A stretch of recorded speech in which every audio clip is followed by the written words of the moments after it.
আসসালামু আলাইকুম দর্শক, জনমুক্তি টিভির পক্ষ থেকে শুভেচ্ছা নেবেন। একটি লাইক দিয়ে দেখতে থাকুন এবং সাপোর্ট করবেন। আপনার লাইক এবং সাপোর্ট আমাকে অনুপ্রেরণা দেয়। যা দেখা যায় তা কিন্তু ভালো লেগে যায়। দেখতে থাকুন, অবশ্যই ভালো লেগে যাবে। প্রবাসীদের দুঃখ কিন্তু কেউ বুঝে না, দেশ বুঝে না, দেশের মানুষ বুঝে না, আত্মীয় স্বজন বুঝে না, এমনকি আপনজনও বুঝে না। সেখানে মা বাবা একটু বুঝলেও সেক্ষেত্রে কিন্তু যদি এই সন্তানটি যে প্রবাসে আছে সে যদি অর্থ বা টাকা পয়সা ঠিক মতো না দেয় বাড়িতে, তাহলে মা বাবাও কিন্তু একটু অন্য চোখে দেখে। তবে প্রবাসীদের নিয়ে অনেক ধরনের ঘটনাই ঘটে আমাদের বাংলাদেশে প্রবাসীরা প্রতারিত হয়, বাংলাদেশে প্রবাসীরা বিভিন্ন হেনস্থার শিকার হয়, বাংলাদেশে প্রবাসীরা রেমিটেন্স পাঠায়। এই রেমিটেন্স পাঠানোর পরেও কিন্তু বাংলাদেশ সরকার তাদের ততটা মূল্যায়ন করে না। আজকে এমন একটি ঘটনা বলবো, সেটা হচ্ছে যে সন্তান নিয়ে স্ত্রী উধাও হয়ে গেছে, পরে সেখানে ওই প্রবাসী স্বামীর রক্তাক্ত মরদেহ পাওয়া গেছে। ঘটনা কি, কারণ ও বিস্তারিত সবই আমি বলবো, শুনতে থাকুন।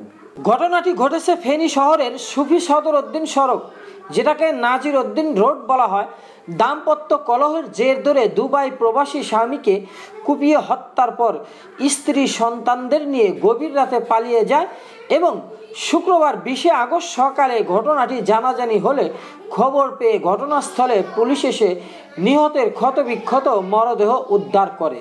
নিহত ওই প্রবাসীর নাম সোহেল, তার বয়স 35। তিনি কুমিল্লার 14 গ্রাম উপজেলার গুণবতী ইউনিয়নের খাটরা গ্রামের আবুল কালামের ছেলে। সোহেল প্রায় 12 বছর ধরে দুবাই ছিলেন। 8 বছর আগে দেশে ফিরে তিনি 14 গ্রাম উপজেলার জগন্নাথপুর ইউনিয়নের খাজুরিয়া গ্রামের আবুল কালামের মেয়ে শিউলি আক্তারকে বিয়ে করেন। এরপর তিনি আবার দুবাই চলে যান। পরে আসা যাওয়ার মধ্যে ছিলেন সোহেল, পরিবারও থাকতো সোহেলের গ্রামের বাড়িতে। বছর দেড়েক আগে সোহেল সন্তানদের লেখাপড়ার জন্য ফেনী শহরের সুফি সদর উদ্দিন সড়কে চৌধুরী সুলতানা ভবন নামের একটি ভবনে বাসা ভাড়া নেয়। সেই বাসায় তারা থাকতো এবং সোহেল দুবাই থাকায় তার স্ত্রী শিউলি ও 2 সন্তান রিহান এবং জান্নাতকে নিয়ে ওই বাসায় থাকতেন। রিহানের বয়স 7 এবং জান্নাতের বয়স 4 বছর। 1.5 মাস আগে ছুটিতে সোহেল আসে। ঘটনাটির বিস্তারিত জানায় নিহতের চাচাতো ভাই ফাহাদ উদ্দিন। তিনি বলেন যে সোহেল ও শিউলি পরস্পরকে সন্দেহ করে প্রায়ই কিন্তু ঝগড়া করত।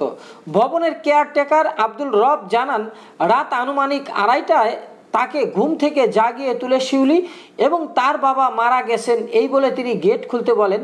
তিনি বাড়ি যাবেন, গেট খুলে দিলে শিউলি 2 সন্তানকে নিয়ে বাসা থেকে বের হয়ে যান। শুক্রবার সকালে পাশের ভবনের 6 তলার পরিবার প্রথমে বারান্দার দরজা দিয়ে রক্তাক্ত মৃতদেহ পড়ে থাকতে দেখে পুলিশকে খবর দেয়। খবর পেয়ে ঘটনাস্থলে পুলিশ ও নিহতের স্বজনরা ছুটে আসেন। চলতে থাকে শোকের মাতম। একদিকে এই শোকের মাতমটি তাদের পিতামাতাকে যেরকম বেদনা দিচ্ছে, অন্যদিকে এলাকায় কিন্তু একটি চাঞ্চল্যর সৃষ্টি হয়েছে। এদিকে ভবনকে ঘিরে উৎসুক মানুষের ভিড়ও কিন্তু দেখা গেছে। এলাকায় জনমনে ছড়িয়ে পড়েছে উদ্বেগ এবং উৎকণ্ঠা।